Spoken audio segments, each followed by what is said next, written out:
So one of South Carolina's greatest strengths is the diversity of its leaders doing this work, from youth coalitions to county agencies to statewide partners. This next panel represents the heart of community-driven prevention and, yes, community-driven prevention. So I want to introduce our panelist, Jessica Gibson. Jessica, wave. Jessica, that's you. She's a prevention leader whose work reflects the heart of our summit theme, honoring the past while building the next generation of youth advocates. Jessica has grown from a Pickens County Youth Board member to the Director of Prevention Services, leading evidence-based strategies and youth engagement efforts across the county. With her MPH and Senior Prevention Specialist certification, she brings both professional expertise and deep community roots to this work. Everybody welcome Jessica. And Jessica's going to talk about her group's work and the second annual statewide youth summit held last month with Fire Squad. Okay, so last month, Vincent's group, Fire Squad, and my group, Pickens County Youth Board, had the pleasure of hosting the second annual Escape the Haze Youth Vaping Prevention Conference. Before I talk about that, though, I went back in the archive, and Rage Against the Haze was mentioned earlier. So I found some pictures from when I was on Rage Against the Haze. All the way back in 2007.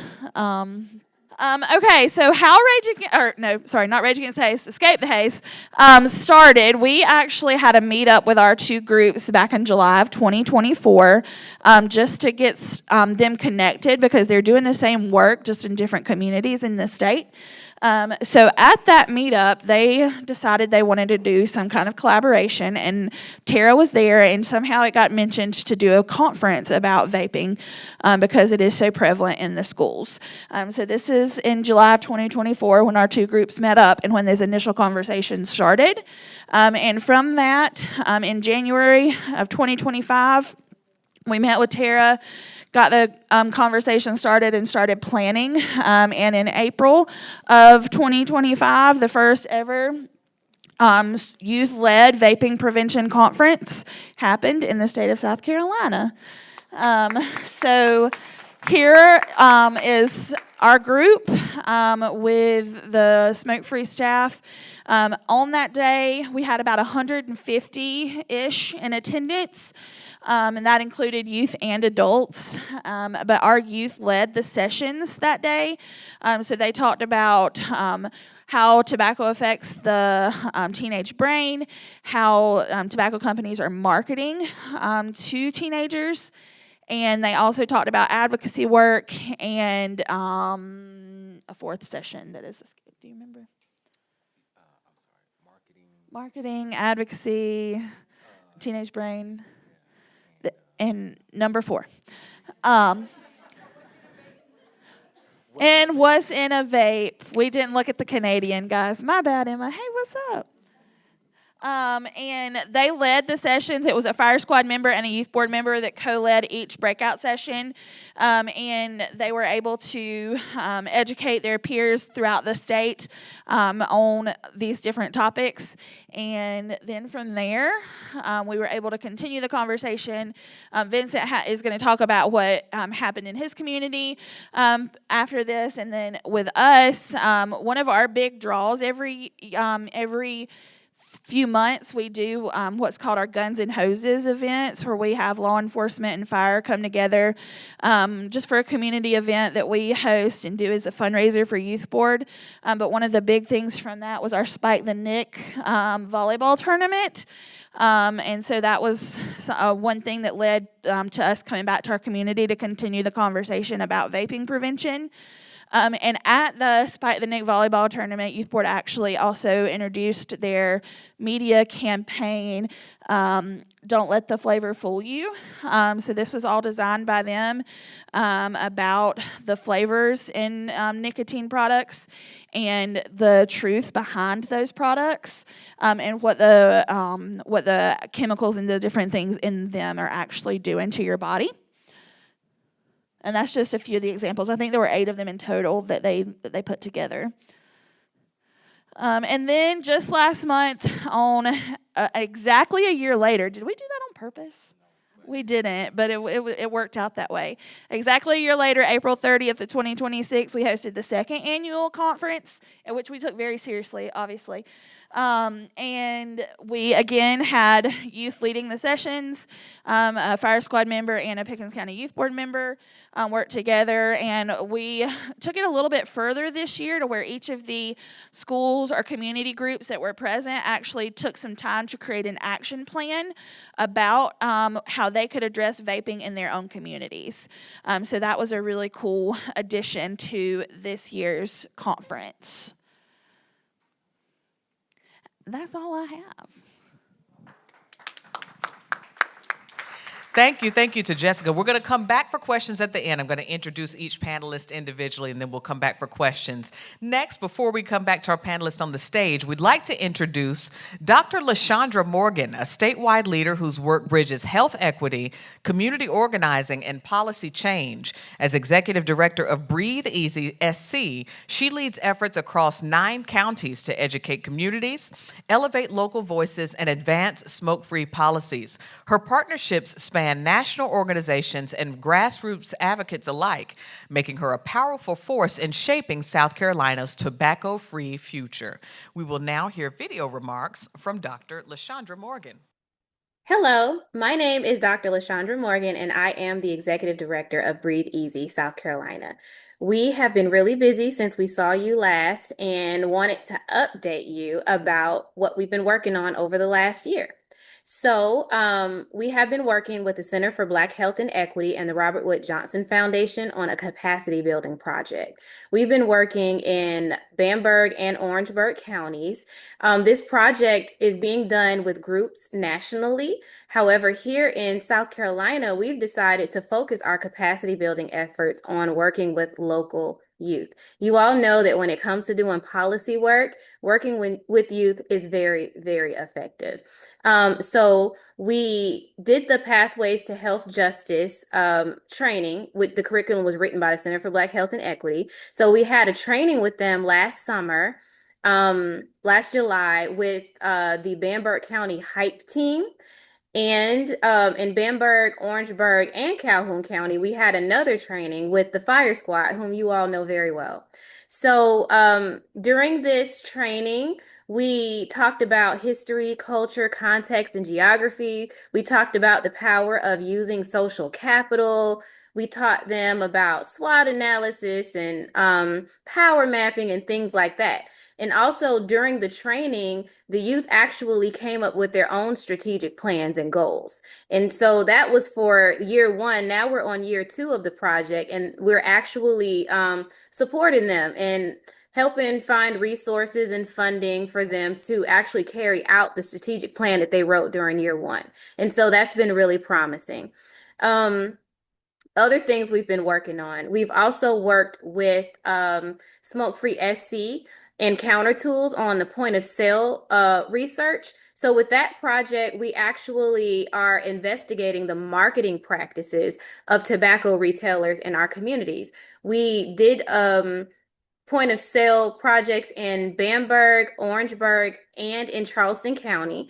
In Bamberg and Orangeburg counties, we were able to complete 100 assessments in 100% of the stores in those counties. In Charleston County, there were between 700 and 800 tobacco retailers, and we actually were able to knock out about 50% or a little more than 50% of the retailers in Charleston County. So you see that we've been really busy. In addition to doing the store assessment, Smokefree SC also allowed us to do research. With Breathe Easy, we want to make sure that we're actually addressing the needs of the community and hearing always uplifting community voice. And so we hosted focus groups, and we again decided to work with local youth because, as you all know, there is a vaping epidemic that is really, really affecting our youth in a negative way. So we did a photo voice project in Calhoun, Bamberg, and Orangeburg counties using only high schoolers. And so we did a focus group. In addition to the focus group, we actually had a photo voice project. So every participant turned in photos of how they see tobacco in their communities. that data was actually very, very compelling. And one thing I also want to add that a lot of research institutions forget to do is to report the data back to the community. And so we made sure to do that. So in Orangeburg County, our youth shared with us that the tobacco retailers actually come to where they are. For example, if there is a business where a lot of youth hang out, or say it's a lot of youth in a parking lot, the tobacco retailer will actually come to, and this was in Orangeburg County, they will actually come to the youth that are hanging out in the parking lots and offer them samples and then invite them to their shops in order to purchase the tobacco products. The other thing that was compelling that we found with I want to say every participant that submitted photos from Orangeburg actually had pictures from inside of the vape shop. Mind you, these are high schoolers, and you're not supposed to be allowed into the establishment unless you're 21 and older. So that was very compelling. So we shared the data back in two different ways. We actually went to the Orangeburg City Council meeting, and we let them know what was happening in their community. They were not aware. And in a lot, I want to give kudos to the city of Orangeburg, because in a lot of communities, as many of you know, we have to fight. Well, that's not the case in Orangeburg. They really want to not just have a policy, but they want a policy that is going to impact the community, the health of the community in a positive way. And so they were thankful that we reported that to them. And then we also linked them up with the Public Health Law Center, who is kind of helping them, like, I guess, analyzing what they already have and giving suggestions on ways to strengthen strengthen the policy, and also looking at ways that it could be better enforced. So we're really proud of the city of Orangeburg for taking that on. Also, I'm sorry. We also reported data back through the poetry slam. So Breathe Easy, we like to do a lot when it comes to the intersection between art and health.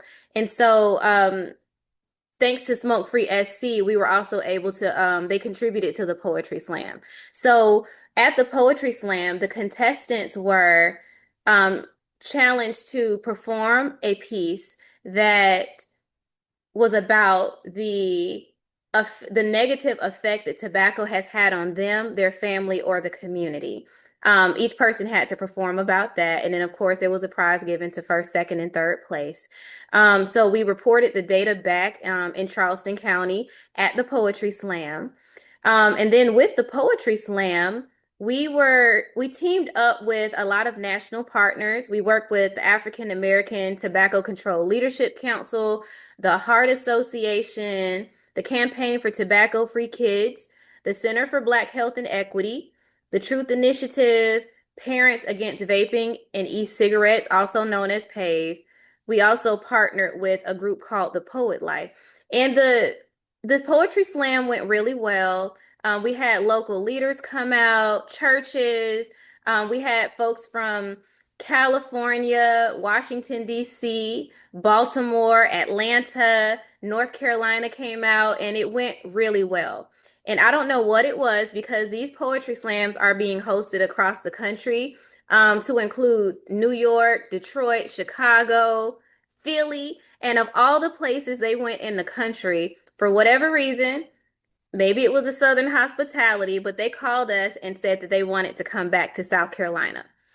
They actually launched an HBCU tour, and South Carolina State University was the first stop on their HBCU tour. And then the next day, they were at Howard University in Washington, D.C. So the Poetry Slam at South Carolina State went really well. We had about 175 people show up. It went really, really well. Yeah. And then at the Poetry Slam, we also unveiled photos from the Photo Voice Project. So that was another way we reported the data out. And then it just kind of got the conversation started. So as you can see, Breathe Easy has been very busy. And in addition to working on the policy, or helping strengthen the policy in Orangeburg, We're also working on enforcement of policies and strengthening policies at South Carolina State University. And the thing we're really, really excited about is that we're working on a policy in North Charleston, South Carolina. We're putting bugs in their ear over time because they have new leadership. And we let them know how important it was to have a policy passed in the city of North Charleston. And eventually they approached us and said, we're ready to do it. And so right now, as we speak, we're working on that policy in North Charleston, South Carolina. And we really think that we're going to have success. And that is what Breathe Easy has been working on for the last year. All right, y'all take care. Bye-bye. Wow, that was remarkable. I think it's really cool to see with Dr. Morgan the intersection she has between the arts and health. I think that's really, really cool. Thank you to Dr. LaShandra Morgan. Our next panelist represents the future of data-driven, equity-focused tobacco prevention. Alexandria Newberry brings her social work training and coalition experience to Tobacco-Free York County Coalition, where she leads community outreach, zoning policy education, and research-informed strategies to reduce exposure to commercial tobacco. Her work strengthens systems, partnerships, and long-term community health. Alexandria is going to tell us about TFYCC's zoning efforts to reduce the number of vape stores and prevent their location near schools, daycares, and parks in York and York County. Very important work. Please welcome Alexandria Newberry. Hello, everybody. I am Alexandria Newberry, and like she said, I am here today representing Tobacco-Free York County on behalf of David Keeley, Dr. David Keeley, our board chair. And so this is who we are, a little bit about our team. Dr. Keeley is our chair. Jasmine Williams is our marketing manager. Abigail is our marketing and outreach intern. And then I help with some of that community education and impact that we do. I'm following along on my phone so that I know where I am in the slides, so don't mind me doing that. So a little bit about what we do. As she said before, we do focus on data and outreach. The three main pillars of our organization is advocacy, promoting, and educating. So we advocate for businesses, local elected officials to impose tobacco-free laws and policies. We promote different tobacco-free events, things like that. We work very closely with Smokefree SC on that. And then we also do education efforts. So getting out in the community, educating people on what it is that tobacco-free efforts are. So a little bit about our policy and zoning work. Obviously, we all know why we do it. We've heard a lot in the room already about the different things that we see. We see tobacco companies targeting our youth. We see vape shops popping up all over the place. It seems like for every one we get rid of, 3 more pop up.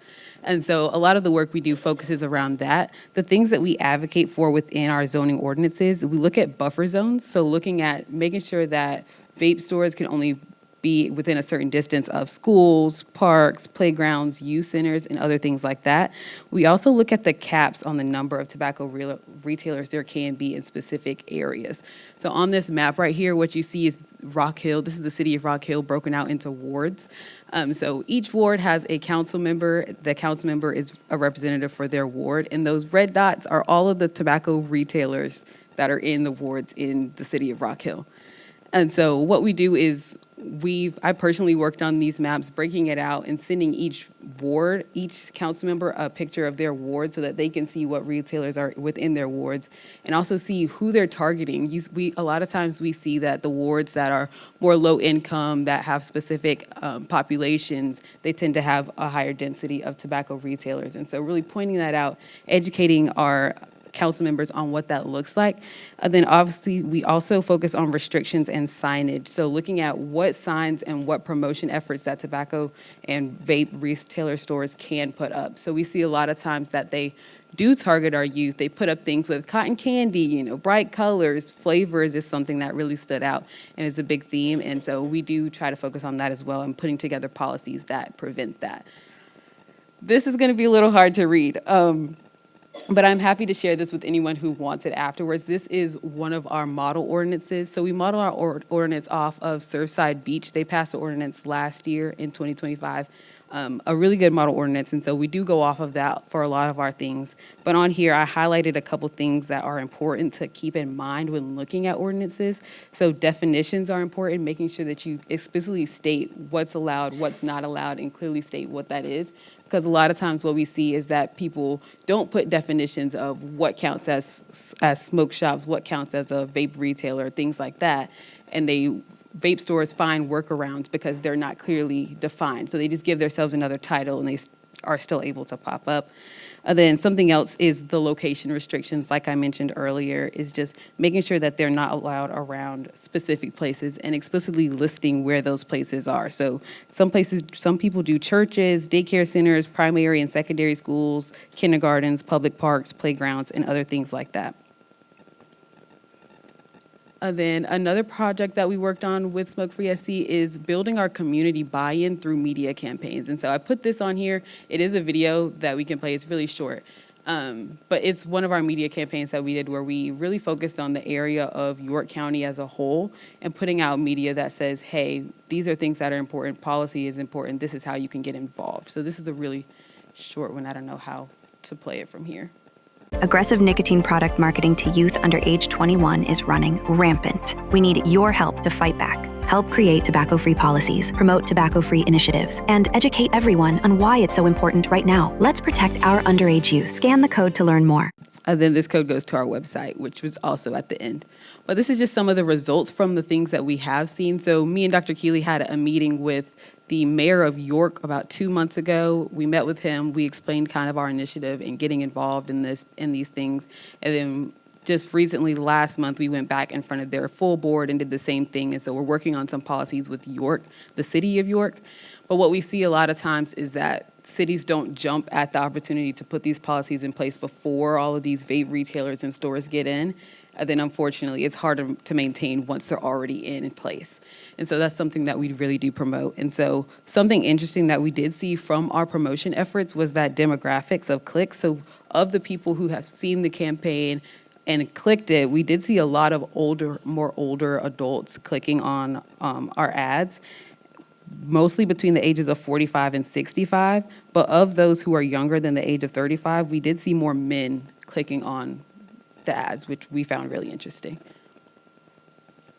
And then some of the other things we do look at trends in social media. Jasmine does a really great job of promoting the different things that we do, looking at different trends that are on TikTok, really exposing those things. If you look at that second picture there, that's a picture from one of our events that we did. We did an outreach event and we went to a school. And that is a bucket of vapes that were confiscated from 2 local high schools in just 1 semester. Yeah. And so it was very educational for us because when we take those vapes, parents are seeing it. They're like, what is this? Kids are seeing it. We've had students come up to us and ask, are y'all giving those away? And it's like, no, it actually got taken from you probably. And so it's really interesting having that open door and getting to talk to students about why it is that we do what we do and why they shouldn't use these products. And then something else that we promote on our social media a lot of the time is our podcast. So we just recently launched a podcast that's also on our website. And we actually had an episode with a high school student who talked about their experience with vaping and nicotine usage and what they experience in the schools. And then lastly, this is just some of our community partners. We absolutely love all of our community partners. One of our biggest one is York County All on Board, which is a coalition of all of the local schools within York County. So a lot of high schools, a lot of middle schools. And just recently, Dr. Keeley did a campaign with Prom Pledge. So I don't know if anyone's ever heard of Prom Pledge before, but a lot of times it's focused on, drunk driving, not getting behind the wheel while you're drunk. And so what we did this year was we came in and we incorporated the usage of like nicotine and marijuana and the co-usage that a lot of SROs are seeing happening within schools and helping combat some of that. And then that's all I got. That's awesome. That's a lot of partner work. You all work with a lot of partners, but the work is very important, very important. Thank you, Alexandria. And rounding out our panel is Vincent Sanders, a prevention specialist whose passion for youth leadership has transformed communities across the Tri-County area. Vincent oversees the Fire Squad Youth Coalition, recently named the 2026 Campaign for Tobacco-Free Kids Group Youth Advocates of the Year, and brings a powerful blend of communication, education, and youth empowerment to his prevention work. He's also a proud HBCU graduate of Claflin University. Yes, he's here to talk about his group's work in both educating their peers and advocating for smoke-free policies at the local level and funding at the state level. Welcome, Vincent Sanders. Good afternoon once again. My name is Vincent Sanders. I'm happy to be here. I, of course, work at Tri-County Commission on Alcohol and Drug Abuse, covering Orangeburg, Bamberg, and Calhoun counties. I get to work alongside a wonderful person who I also deem as a mentor, Jessica Gibson, with Pickens County Youth Board. Just a quick point of note, with Jessica, she said something about somehow came up with the idea of a conference. She mentioned the idea. It came from her, and then the kids decided, you know what, let's go with that. And I was like, yeah. And I was like, can we really do that? And all things work together for the good. So once again, thank you to Barbara and to Tara for your wonderful help and partnership, and even the money that you have given both of our youth groups to host the Escape the Haze conference.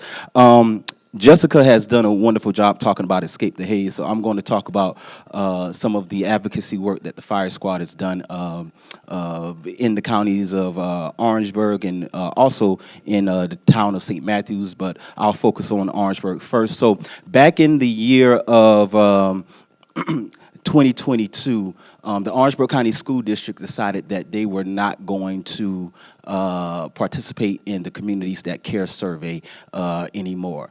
And they had done so for years upon years, especially when the school district was not one consolidated school district. It was various separate school districts, like Orangeburg Consolidated School District 5, 4, 3, you name it. But once they all consolidated into one, the superintendent at that time decided that they were no longer going to participate. And we as a prevention department at Tri-County heavily relied on that CTC data to, of course, use for what we do and to justify what we do and to even see the trends and things of that nature. But now we did not have that in Orangeburg County anymore. So as a byproduct of that, in 2022, in the fall of 2022, the Fire Squad decided, well, we need something to, see, what's happening in our community and things of that nature, see the risk factors and have actual data. And so they decided to, at each of their community events, begin surveying the community, anonymous surveys, just simple 5 questions, just to see what the risk factors were for why kids were vaping. And from the time of 2022 up until fall 2024, they gathered a lot of data, up to, I believe, over 500 surveys, which is not a lot, but still okay in a sense, just to see what was happening. And the top 3 risk factors for why kids were using, based on the data that we were getting, was accessibility, family supervision, and peer pressure. Those were the top 3 choices that were chosen amongst adolescents and adults for why kids were using.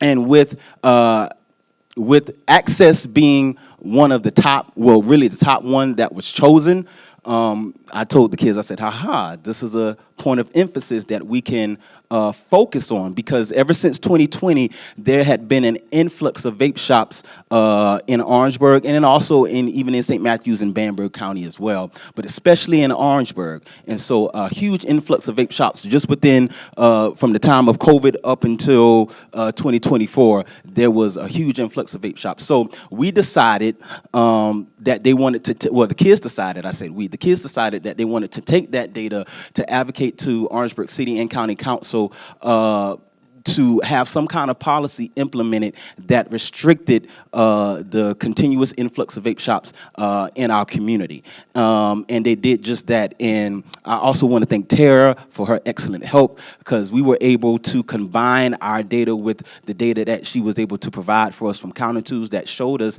that at the time, Orangeburg County was the #1 county in the state of South Carolina that had tobacco retail shops located within school zones, close to school zones, the #1 state.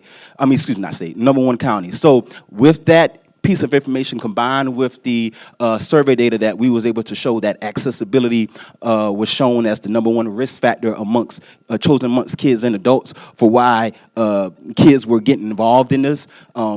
In August of 2024, literally at the beginning of the school year. They went to city and county council, advocated, presented the data, all those good things. And in April of 2025, just before our first Escape the Haze conference, the Orangeburg City Council passed a zoning ordinance restricting any new tobacco retail shops, including vape shops, from setting up near schools, child care centers, recreation facilities, churches, and also setting up near other tobacco retail shops as well as other alcohol outlets. And so that was a great win for the fire squad, and to show them that what they do matters, and that if they advocate and if they use the tools that they are provided, policy works. And so that was a great effort for the fire squad, and even partnership from Smokefree SC for helping us to provide, to get some extra data that we could show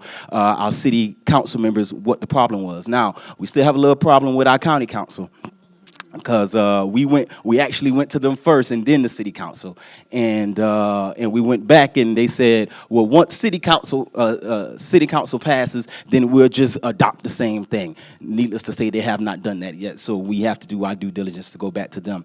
The kids also advocated for a zoning ordinance in the town of St. Matthews. They're still working on that. We're still collaborating with them to make them aware, but they did do that at the end of June last year. And so a lot of the kids are amped about advocacy because they understand the importance of it in their communities, and how viable it is and how important it is to the work of prevention and to the work of improving our communities. So that's just a little bit about what they've done.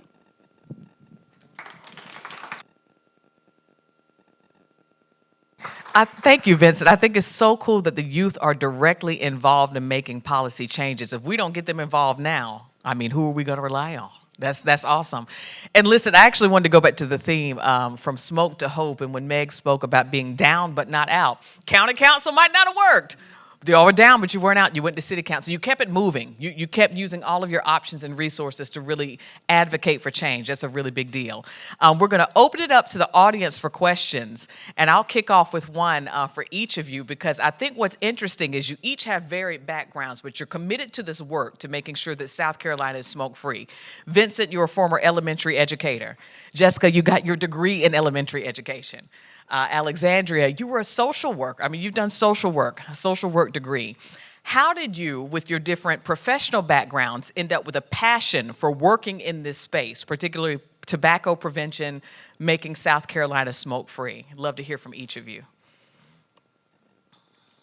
Well, I have technically been involved in prevention work since I was 14 years old, because I was on the youth board in Pickens County when I was in high school, and it started there. And of course, didn't expect to go into this field at all.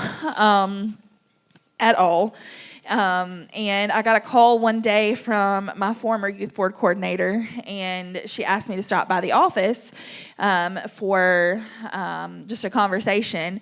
And I showed up in jeans and a Braves t-shirt, and she starts asking me questions and says, "So does that sound like something you'd be interested in?" And I said, "Are you offering me a job? What's going on?" So that's how I ended up working in prevention again. Like I said, since I was 14, worked in college a little bit with the youth board as well. And then when education didn't really pan out for me, and I'm still using my education degree just in a different way than kind of what I expected. So my mom is satisfied. But yeah, so that's really where my passion began when I was 14, when I started doing the work. Awesome, thank you. He's going like Okay. This is probably going to sound a little silly. Does anybody remember DARE? You know, DARE, don't do drugs? Yeah. I always say DARE worked on me. It worked very well. And it probably didn't work for a lot of people, but it really worked on me. And so when I did DARE in 5th grade, ever since then, I was like, I'm never touching anything, drug, tobacco, like anything ever. And so I went to school at Winthrop University, got my BSW, got my MSW, and then interned with Tobacco Free York County, which is how I kind of got connected back into this world. I didn't even know it was as big of a thing as it is right now. I have the pleasure of doing it part-time, so I'm only part-time with Tobacco Free York County, but all of my full-time work, I work with people experiencing homelessness, and so all of it ties in together. But I've always just really been passionate about service and really passionate about public health and making sure that people have access to health and aren't facing the disparities that a lot of things get put on them. So, I did not start off in this work as a passion of mine. I didn't grow up thinking, "Oh, I'm going to be a prevention specialist." Thankfully, I had very strict parents who I was deathly afraid of. So tobacco and other drugs and alcohol was not in my purview at all, because I thought they would kill me themselves. But outside of that, I was passionate about youth growing up, especially with my dad being a pastor and being over youth ministry myself. I became real connected with kids through that way, and then I eventually, of course, ended up in education, which even furthered my passion for child development and youth. But then after I left the classroom I got tired, to be honest. I got tired, so I left the classroom. The job at Tri-County Commission opened up. I heard about it. I applied. I heard that, hey, you got to, learn about prevention and also be over a youth squad. I was like, okay, well, I guess I got to do that. And through that, ever since 2020, my passion for public health and prevention, tobacco prevention, has skyrocketed, especially learning about the disparities. And then even seeing how what you learn that you are able to impart within the youth that you work with and how they are able to take the mantle and run with it. And seeing youth passion, it's fun for us as adults to have passion. But when you have passionate youth that understand the problem and that are able to correctly communicate that with their peers and even their older adults and parents, you will see a world of difference and influence and impact that you never would have imagined that you would see before. And so through that, youth are the way to go. I pray I can work with youth as long as I can. I have the energy to, but this is, God knows how to order your steps. So, Well, we got a sermon in here this afternoon. God knows how to order your steps. Thank you, Vincent Sanders. But that was awesome to hear from each of you. And Jessica, like I said, I know you've been embedded in the work for quite some time, so that's awesome as well. And both of you made a pivot to be committed to this work. Questions from our audience? I have children now that are coming up, but I want to know what your thoughts are on the youth that you do work with. I feel like where you left off was perfect. Do you find that when you have them come on and become an advocate or do something, are they kind of already confident within themselves? They have this passion, or do you think it's as you guys educate them and kind of take them under your wing? I just remember being a teen and was not confident. I was not sure of myself. I didn't know. I mean, I was, lost. But I'm just wondering with the youth that you work with, is it something that they're kind of just instilled with, or is it they come that, or they're driven later? I don't know. I just want to see what you think that biggest indicator within the youth that you work with really stands out that makes them want to make a difference. I believe it's a mixed bag, and that's the wonderful thing about youth. There's some that you are going to get that already have it. They already have the confidence. They already have the capability. All they need is the information and a little fine-tuning to be able to know what they're talking about. And you can. It's like pulling the plug, and you can let them go because they already have that confidence. Many of them are already leaders in their own school, clubs, and organizations. But then you have those who come in who need a little bit more development and who need that confidence. And they can use this as a driving force to help develop themselves into who they want to be. And it takes you as a youth leader helping them to see themselves in that way. And so you get a mixed bag of individuals who have that confidence and those who don't and have to grow into it. Right. So. Okay.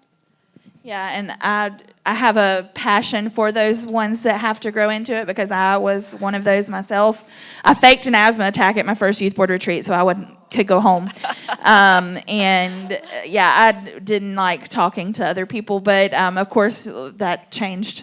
I definitely have a passion, and like Vincent said, it's a very mixed bag. You've got some that come in who are very confident and ready to go out and speak to their peers, and some who need that little extra push, but those are my special babies.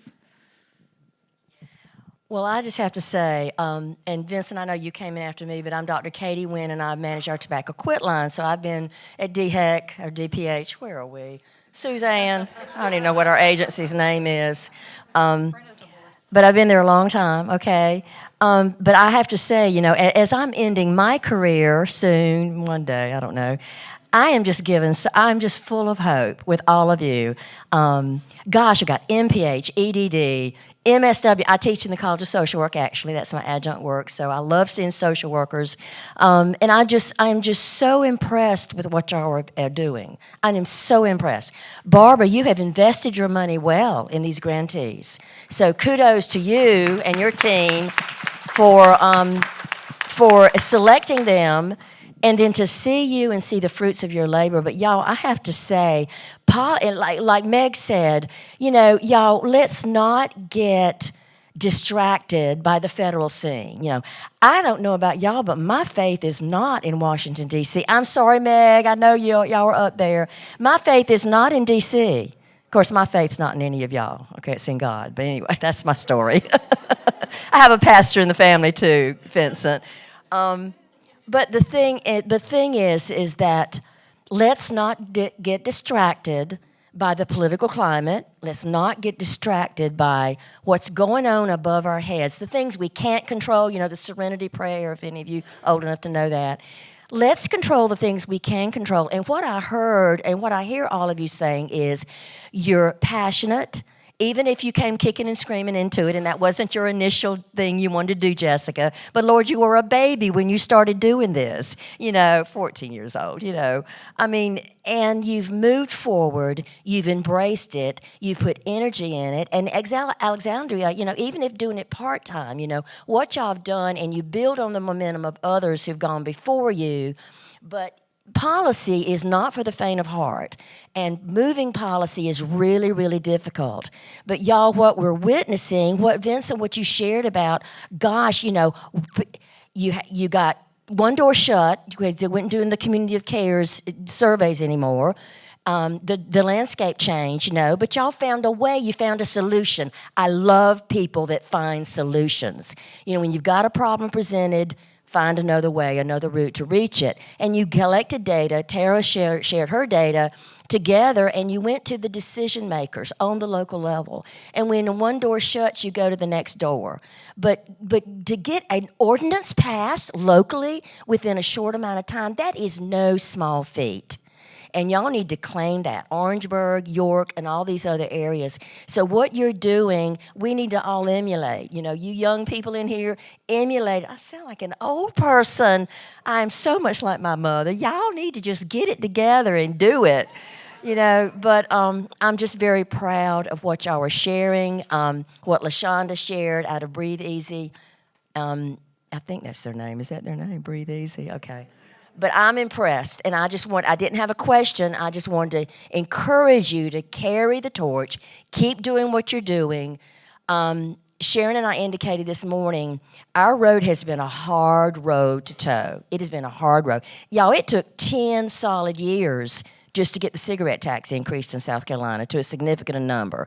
And so don't ever give up. And I just encourage y'all to model what you're doing and lead the way. So I'm proud of y'all. Good job, Barbara. Katie, thank you. I just wanted to piggyback off of Kathy. And first of all, to say to Barbara and Tara, thanks again for a phenomenal conference. This was awesome. And to encourage our young people with the word, from the word, Galatians 6-9 says, don't get weary in well-doing, for you shall reap if you faint not. Meaning, keep doing what you're doing, and to God be the glory. Love it. Here, sorry.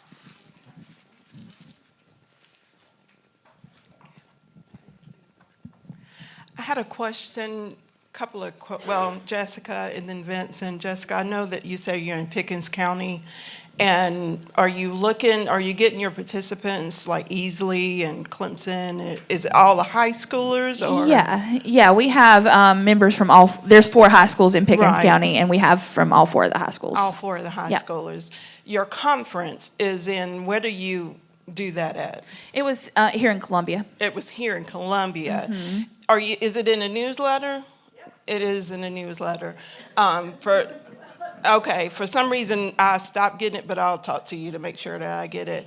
Because I want to make sure those of us that are trying to work with youth, I said deal, but work with youth and everything to get them involved. Because Vincent, I think LaShandra mentioned something about the height program. And we had a height program that was in Dillon. And it was with a few youth who went before city council to try to advocate and do some work there. We had a handful, but they were passionate. So trying to get them up, trying to get them involved.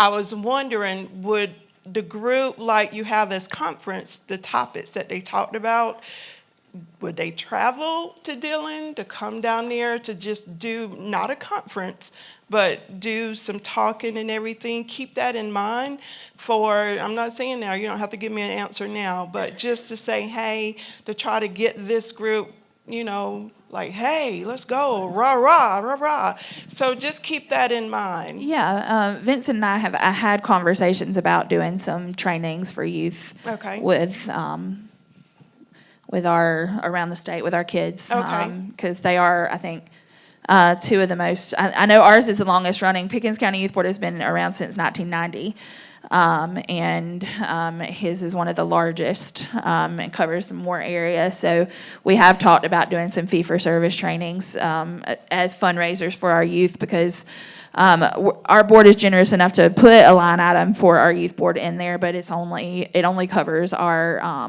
leadership training that we do with them in the summer.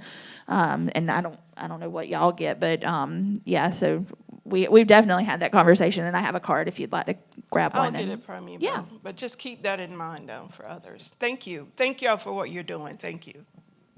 Yeah, because that peer-on-peer training is always the best when they can get it from their own.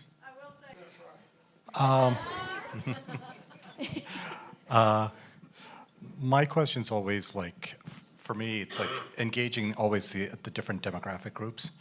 And for us, one of the most challenging tends to be how do we engage the 18 to 24 population. But it's also, I would say, for now, for tobacco, it really goes back to even like middle school, even late and elementary school, From that point going forward, your advice to us on better ways to engage the youth, to get the message out, what are the platforms to use? Because it's not the traditional stuff. How do we really get that message out? Because I feel that it's like, you get the message out, there is that broadband or bandwidth to actually do something with it among the youth. But it's just trying to find those avenues. What are those avenues to engage the youth? Thank you. TikTok and social media.